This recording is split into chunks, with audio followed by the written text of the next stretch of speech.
Cara, memórias póstumas também é Eu gostei de horas póstumas. É muito chato, professor. Também Eu curti isso, eu achei o máximo. Mas a que é, cara? Porque assim, ó. O pessoal, além desse comentário, eu pensei, não, é que meu irmão é preguiçoso. Me apresenta o ser humano que não é preguiçoso. Não existe isso. O cara que aparenta não ser preguiçoso é porque ele vence a preguiça dele. E por que nós somos todos preguiçosos extremamente, se possível, não fazemos merda nenhuma? Porque é evolutivo, Darwin está certo. Se o cara é preguiçoso e consegue a comida sem fazer porcaria nenhuma, ele economizou energia. A chance dele sobreviver numa situação de emergência é maior do que o cara que trabalhou pra caramba, não consegue comer nenhuma comida. Então o preguiçoso, ele tem chance, cumprindo as necessidades básicas, de ter mais filhotes, deixar mais descendentes. Por isso que todos nós, na hora que acordamos de manhã cedo, não queremos sair da cama. Nós queremos continuar mais um pouquinho na cama. Ou alguém acorda assim, uhul, aula, uhul. Não, todos nós somos muito parecidos. A gente acorda com vontade de nunca vir para aula. A vontade é que o colégio exploda. Hoje basta. Pegasse fogo naquele colégio. Eu pensava nisso todo dia.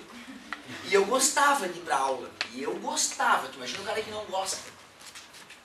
Então nós todos somos assim, não enxerga isso. Ler um livro é sempre um saco no começo. É sempre um saco o começo, porque existe um fenômeno chamado inércia, e não é só no mundo físico, no mundo psicológico também. Só que depois que tu tá no terceiro, quarto capítulo, que tu já montou o cenário na tua mente, que na hora que tu senta no sofá e começa a ler, o ambiente desaparece, e tu mergulha na tua mente, tu vê, tu sente o cheiro, tu vê a pessoa, o personagem, na hora que tu tá embebido na história, é ruim de parar, tu não quer mais parar. Porque se está andando, quer continuar andando. Existe essa inércia. Se tu for perceber, existe uma inércia psicológica para tudo. Desde um namoro que não está dando certo, mas tu não quer terminar. Tu não quer, é tudo ruim, mas tu não quer terminar, porque existe uma inércia psicológica envolvida. Então é isso, cara. Tem que ter garra. Tem que ter garra para vencer a preguiça inicial. Depois fechou. Depois vai embora. Então lê qualquer coisa que seja bem escrita, é um tesão. Só que tu tem que te deixar. E às vezes um saco para mim. O que do Machado foi Dom Casmurro. Eu era muito novinho, eu não venci a inércia inicial. Aí não gostei. Mas eu tenho certeza que se eu ler agora de novo com mais calma, passar do quarto, quinto capítulo, vai ficar um tesão. O cara escreve muito, bicho. Vai dizer, o cara escreve muito. Claro que tem muitas outras coisas legais para ler hoje. Isso que é ruim. Tu está entupido de coisa legal para ler, algumas coisas modernas tem mais teu estilo, aí realmente ler um cara de 100 anos atrás pode parecer bizarro. Mas nem dá para perceber às vezes que são 100 anos atrás, se tu tira umas palavrinhas, né, que são mais antigas, tira um contexto um pouquinho diferente, o cara é inteligentíssimo, atualíssimo. Falo isso para te estimular a ler, né? E eu vejo aqui nessas turmas que tem vários leitores, eu fico todo orgulhoso, quando termina a prova o cara puxa o livro, fica ali lendo, eu fico todo feliz. Muda a maneira do cara enxergar o mundo. Parabéns, parabéns por estarem discutindo isso. Mesmo que não gostem do Machado, arrisquem uma coisa ou outra. Eu me diverti bastante, chorei muito lendo Machado de Assis. Ô galerinha, um belo dia, estou muito empolgado com hoje. Uma coisa legal pra caramba te mostrar em física. Empuxo é o nome do cara. Empuxo, na verdade não, o nome do cara é Arquimedes, mais uma vez. Lembra Arquimedes? O mesmo da polia fixa imóvel. O mesmo da densidade ou massa específica, aquele que matou Ourives, entre aspas, né? Esse cara, lá de Siracusa, o mesmo daquele mecanismo de Antícera, que eu já te falei, lembra? Que ele fez um mecanismo, teoricamente, que além do calendário mostrava as fases da Lua e as posições do planeta, numa caixinha pequenininha, que hoje seria um equipamento difícil de construir. Dizem as más línguas que 300 anos antes de Cristo, Arquimedes fez. Olha só mais uma das sacadas do cara. Lembra da Eureka lá, né?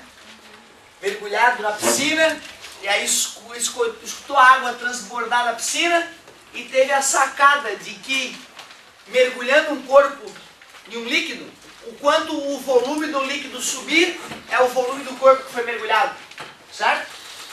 Uma outra coisa que ele começou a perceber, provavelmente na banheira dele, é que quando ele estava na banheira, ele se sentia mais leve flutuando, né? Ou um objeto que fora da água ele tinha uma certa dificuldade para erguer, botando dentro da água, ele erguia com facilidade.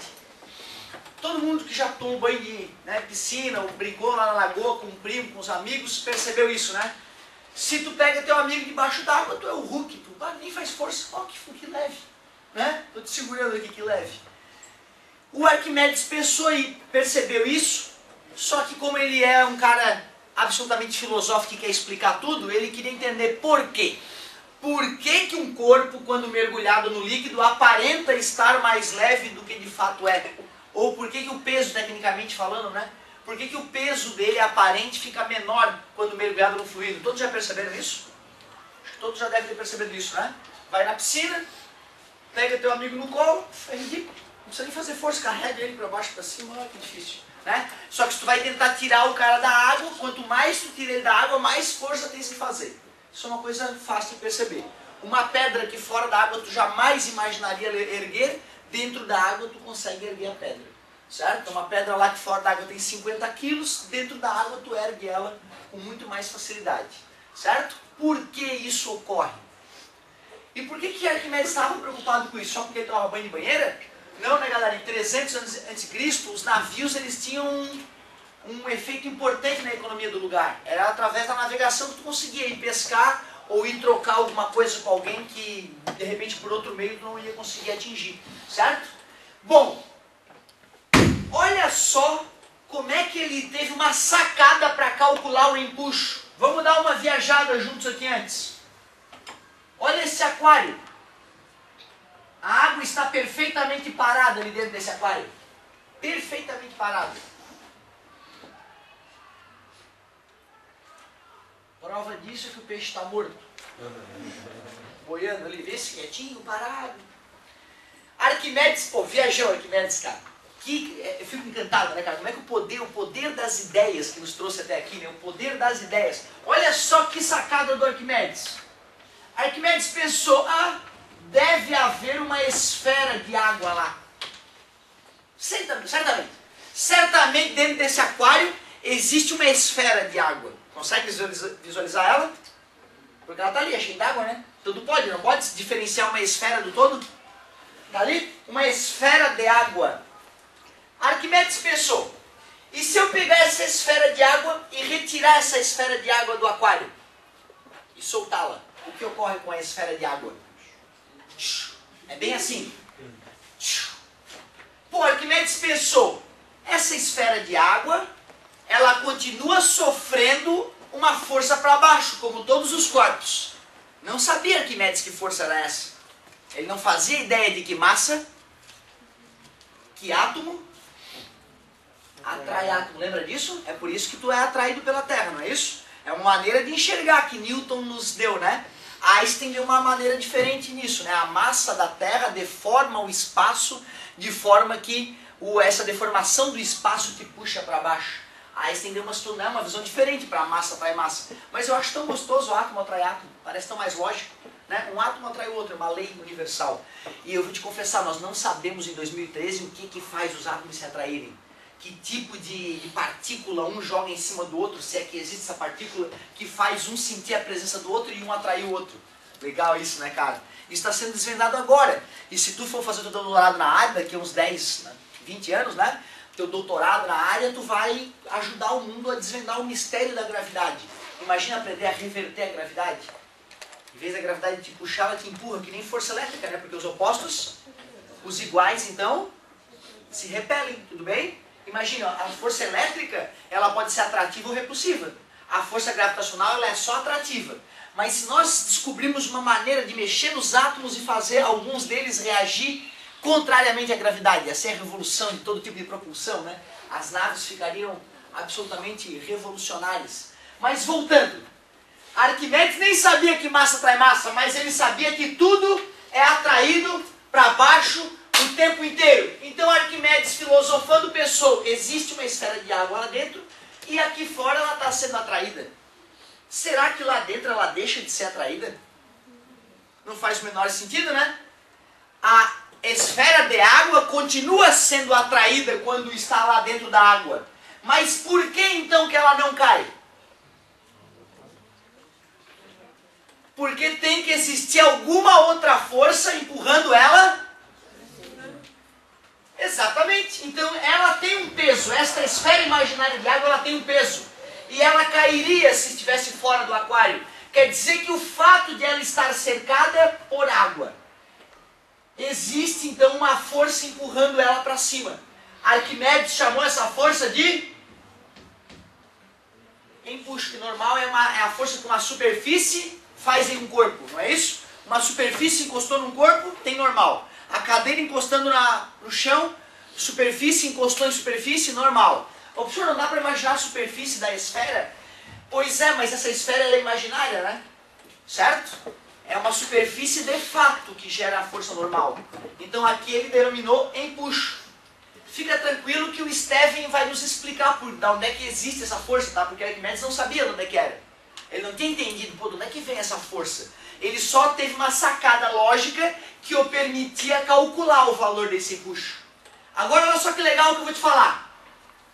Imaginem vocês que eu tiro essa esfera de água e coloco no seu lugar uma esfera idêntica em volume, em formato, só que de isopor. A água ali em volta vai perceber essa mudança? Fica à vontade. A água não pensa, né? Chegou a passar a água não pensa, né?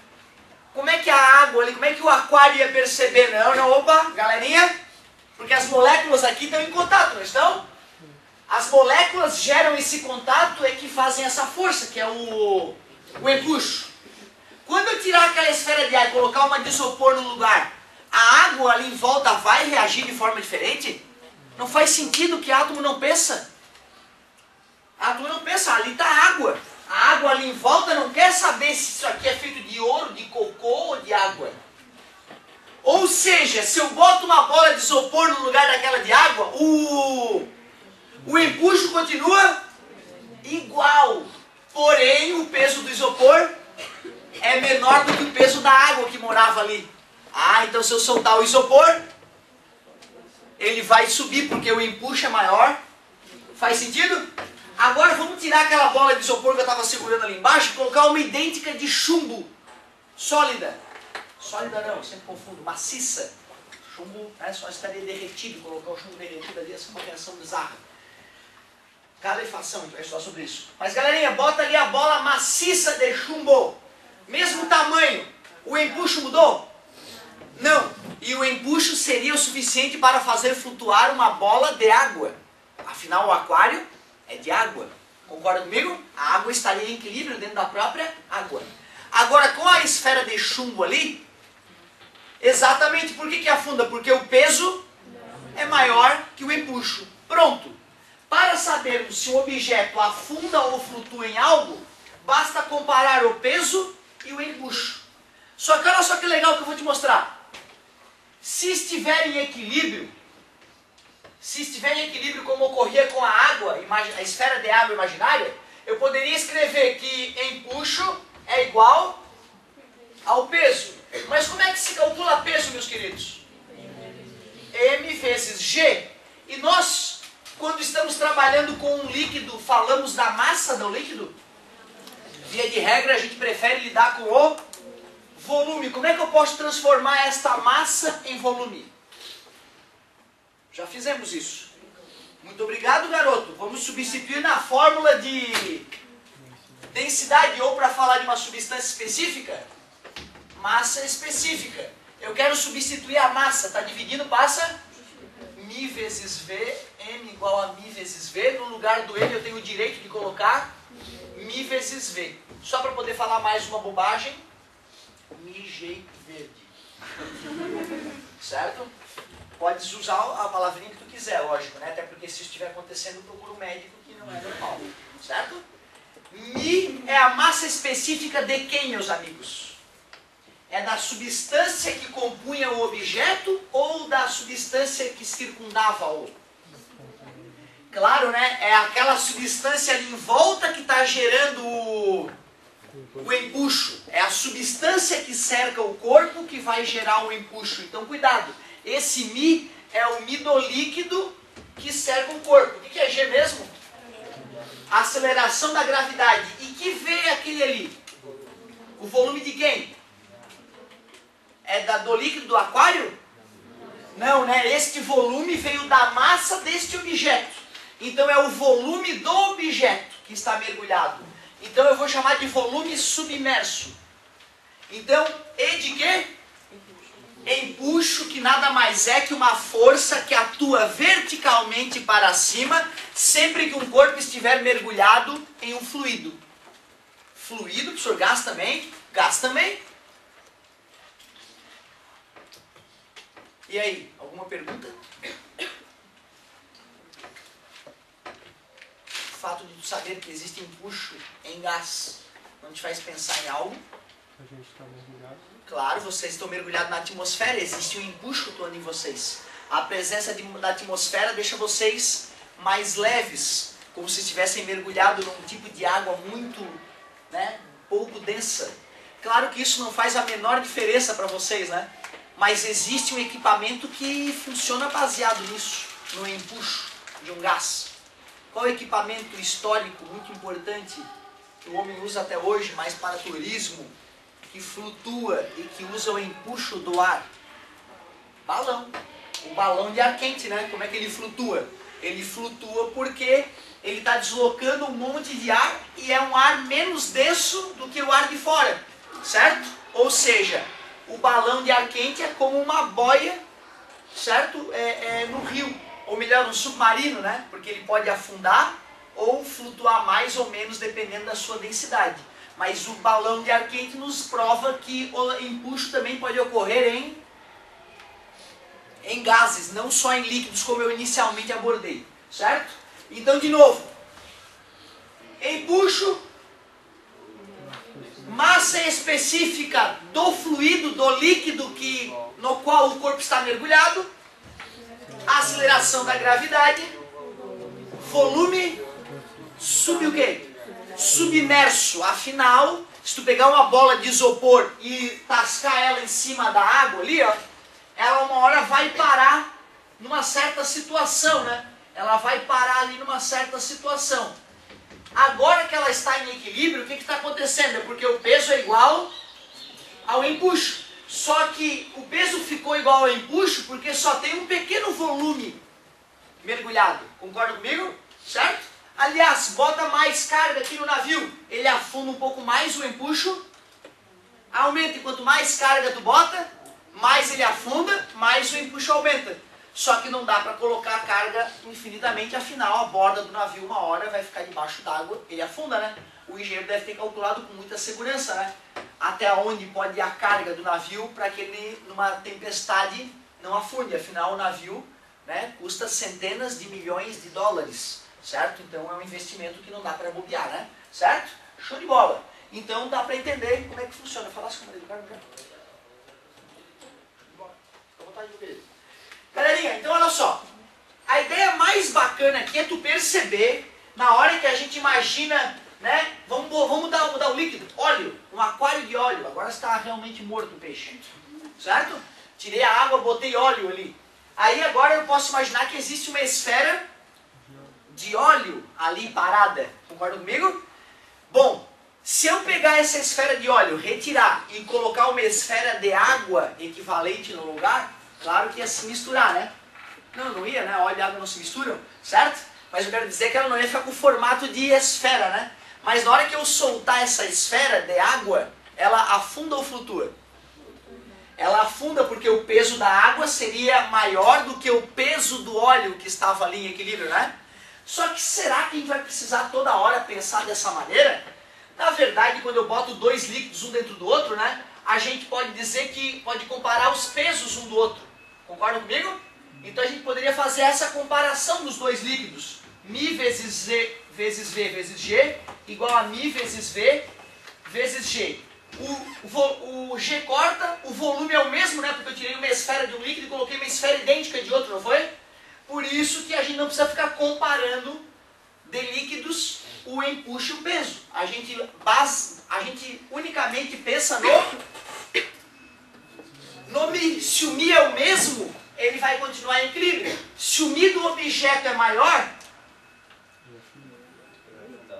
afunda. Se o μ do objeto é menor do que o do líquido, nós já tínhamos visto isso, não era? Quando a gente estudou densidade. Agora a gente só confirma que realmente aquela ideia, pensando do ponto de vista das forças, faz sentido. O negócio agora é o seguinte, vamos fazer alguns exemplos que envolvem o cálculo de empuxo, para vocês verem as N maneiras dessa fórmula ser cobrada. O mais comum é ela ser cobrada diretamente, mas eventualmente ele pode fazer uma brincadeirinha com esse volume, afinal, esse volume nem sempre é o volume do corpo todo. Esse volume só vai ser o volume do corpo todo se o corpo estiver completamente submerso. Se ele estiver parcialmente submerso, vai ter que calcular. Às vezes eles perguntam, qual é o volume do corpo que está debaixo d'água? Aí tu vai achar que ele vê ali. Ou ele dá o volume de corpo debaixo d'água, tudo bonitinho, e pergunta qual é o μ do líquido, então, onde o corpo está. Certo? O clássico é perguntar a força de empuxo, mas ele pode perguntar até a gravidade do planeta. Pode dar todas as situações, né? Imagine, não sei o que, planetinha tal, piscina assim, assim, assado. Tudo bonitinho. Falta só o G na fórmula, pode calcular. E para ficar bonitinho, como às vezes acontece no vestibular, dá uma tabelinha com o G de vários planetas, tu calcula o G e descobre em que planeta o fenômeno ocorreu. Certo? Então tudo é possível. Importante já tu penetra criativamente ver aí as várias possibilidades.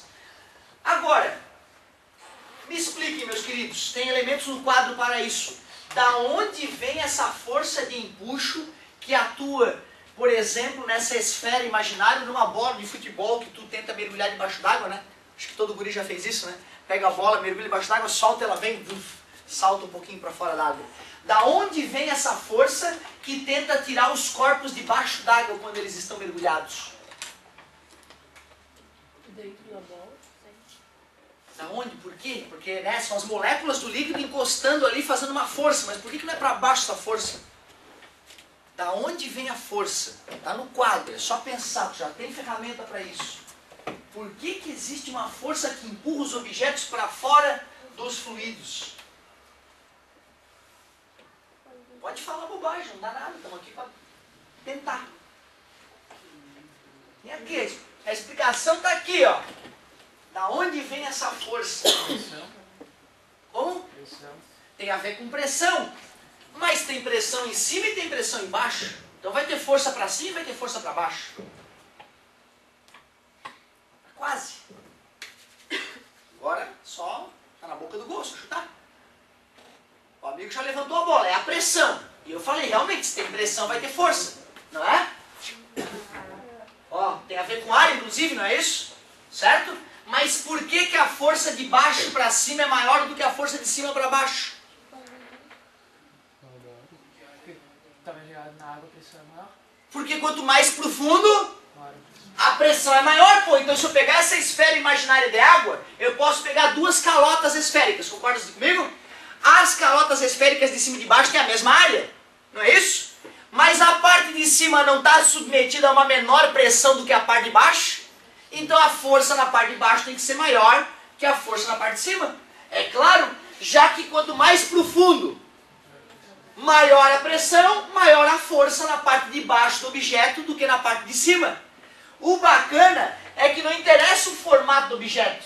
Se nós espremermos essa esfera e transformarmos ela nesse tipo de superfície com o mesmo volume, não interessa a forma do objeto. O que importa é o volume. Afinal, quando não tem um objeto e o próprio líquido está ali, o líquido está em equilíbrio.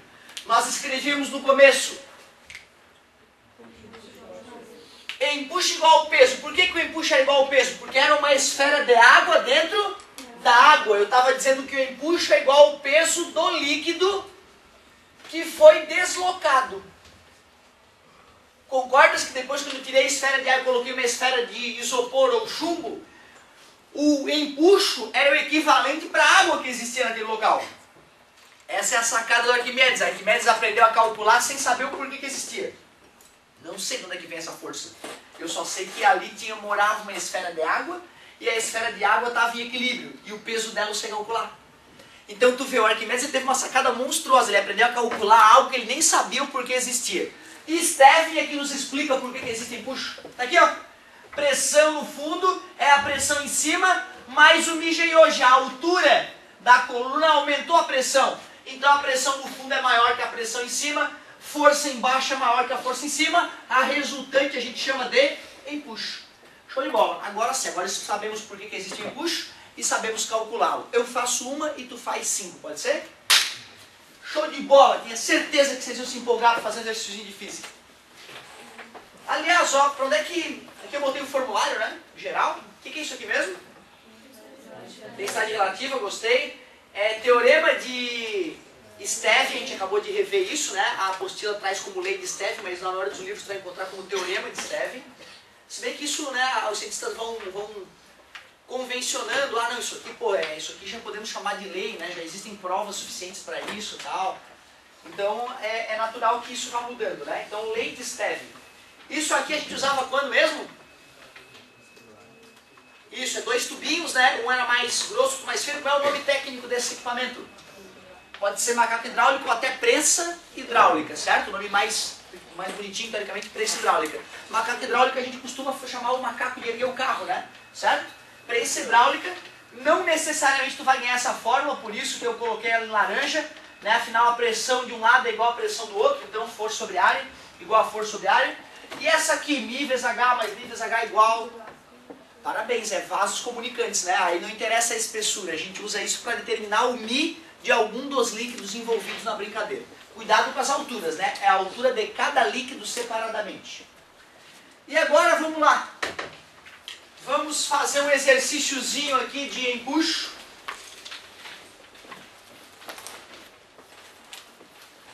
Ó, aquele ali eu acho que é pra ti. Vou fazer já um, sei lá, um diferente aqui, ó. Aquele ali é bonitinho, esses primeiros ali eles fazem pro aluno ir pensando, tá? Bem legal. Vou fazer um aqui só para aquecer então.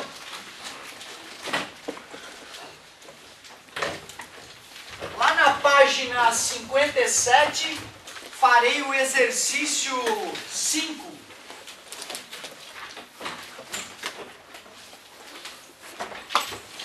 A título de exemplo. Vou botar o vídeo que hoje eu estou prolixo. Só hoje.